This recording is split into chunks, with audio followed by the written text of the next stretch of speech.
Soy Álvaro José Perdomo Jiménez, maestro en formación de la licenciatura en Ciencias Sociales, y en el presente video estaré haciendo una exposición frente a cuáles son esos elementos de una tradición eurocéntrica que podemos observar en nuestros contextos cercanos.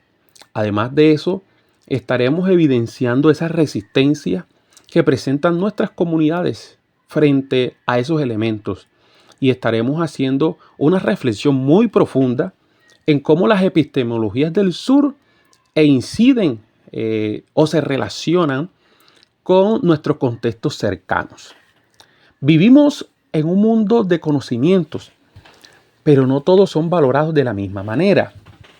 Algunas formas de saber han sido puestas en el centro, mientras que otras han sido relegadas, otras ocultadas o incluso desaparecidas.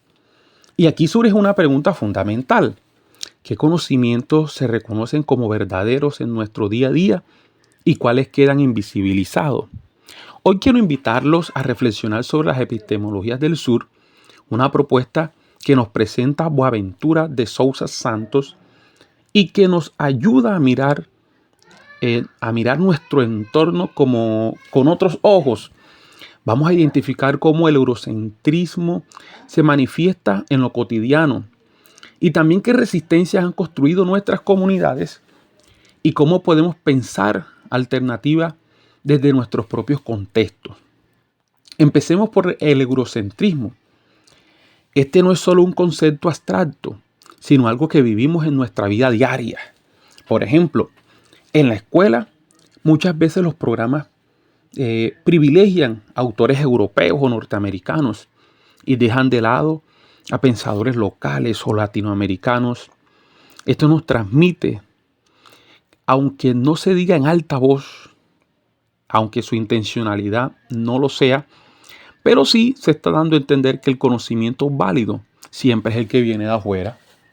En la ciencia, por ejemplo, se suele creer que solo lo que está escrito en revistas académicas y que deben ser internacionales tienen validez, ignorando que comunidades indígenas, grupos de campesinos, afrodescendientes han producido saberes valiosísimos sobre agricultura, sobre salud, sobre formas de organizaciones comunitarias y cuidado del medio ambiente.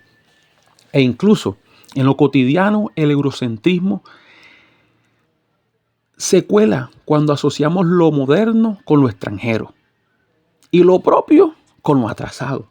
Basta pensar en cuántas veces se valora más el producto importado que lo que se cultiva o se produce en la región. Estos ejemplos muestran que el eurocentrismo no es solo un legado histórico, sino una práctica que sigue moldeando, que sigue viva, que sigue presente en nuestras maneras de enseñar, de aprender y de relacionarnos con nuestros entornos.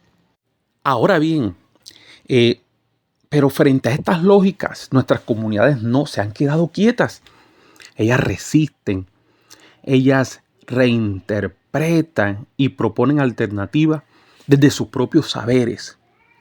Por ejemplo, en la alimentación, en las familias, se vive la recuperación de recetas ancestrales, cuidado de semillas tradicionales y transmiten estas prácticas, ¿cierto? Estas prácticas agrícolas, estas prácticas en la culinaria, que han demostrado ser sostenibles durante siglos, que además tienen unos valores asociados en la salud, que tienen unos valores asociados en la medicina, en la forma en que se conserva el estilo de vida de estas comunidades.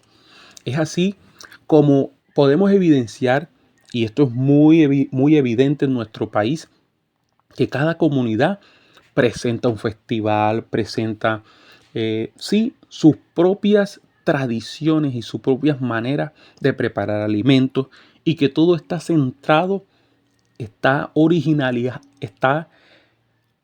creado desde las prácticas ancestrales. Estas son resistencias que han creado nuestras comunidades para no perder la autonomía de sus productos. Por ejemplo, en la educación comunitaria, muchas comunidades han defendido la importancia de la oralidad, de las historias locales y de los relatos transmitidos de generación en generación como formas muy válidas de conocimiento.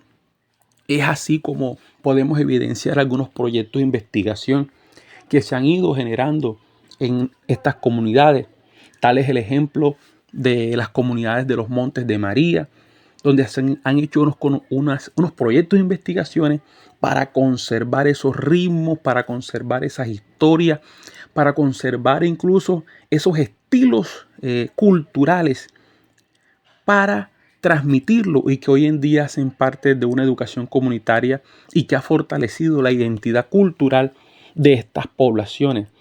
Por eso podemos hablar que en lo cultural popular vemos como las fiestas patronales, las danzas, la música, el arte urbano funcionan como espacios de resistencia simbólica.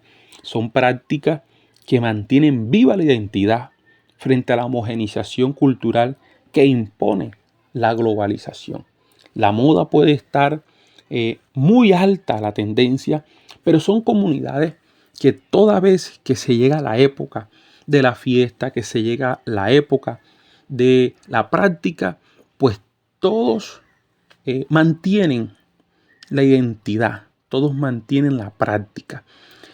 Por lo tanto, en las prácticas de cuidado, sobre todo lideradas por las mujeres, se transmiten conocimientos sobre salud, sobre formas de crianza, sobre espiritualidad y convivencia, que rara vez aparecen en los libros, pero que son fundamentales para sostener la vida. Y aquí podemos destacar algunas diferencias que podemos encontrar en lo que hallamos en los libros, referencias, y son estudios que se desarrollan y que se comparte lo evidenciado en esos estudios, pero la manera en la que estas mujeres comparten son experiencias vividas que no solamente han sido vividas por ellas, sino que vienen de generación en generación. Y que el proceso en donde se ha fabricado, el proceso en donde se ha construido y se ha verificado que sí es válida esa manera de vida, son la misma comunidad. Por lo tanto, mantienen un valor muy alto estos estilos de enseñanza, estos estilos de espiritualidad y de convivencia de estas comunidades. Ahora bien, estas resistencias nos enseñan que el conocimiento no es propiedad exclusiva de las universidades ni de los centros de investigación.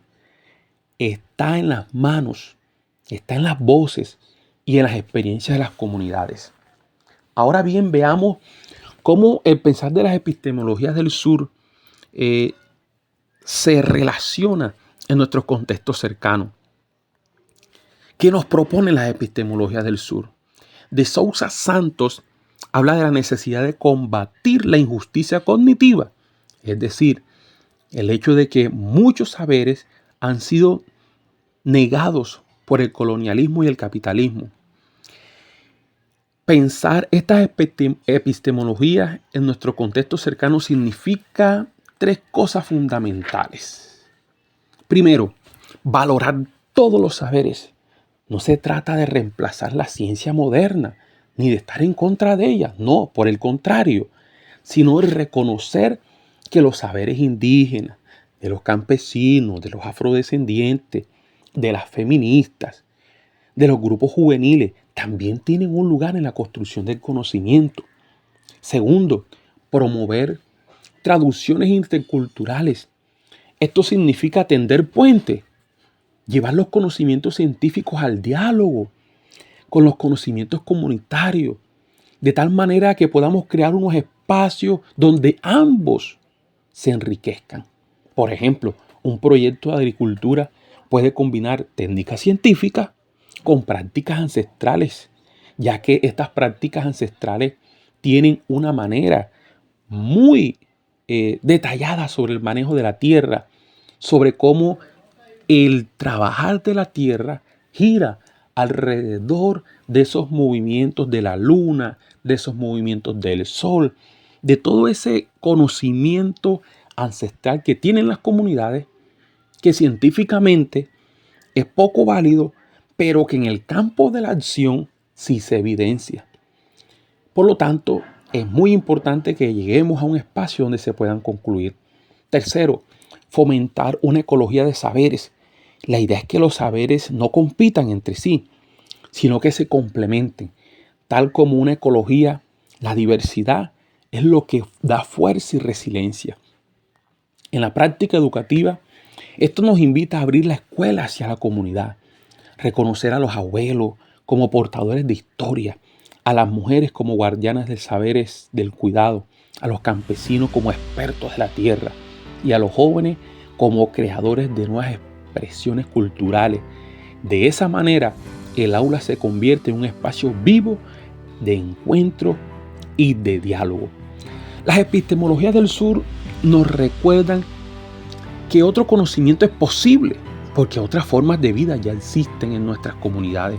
No se trata de rechazar todo lo que viene de afuera, sino de equilibrar la balanza y reconocer lo que históricamente se ha invisibilizado. Como maestros y estudiantes, tenemos la tarea de rescatar esta resistencia, valorar nuestros saberes locales y abrir espacios de diálogo que nos permiten imaginar un futuro más justo y diverso. Al final, no solamente hablamos de las teorías, sino de la posibilidad real de construir sociedades donde el conocimiento esté al servicio de la vida y no del mercado. Eso es la invitación de las epistemologías del sur.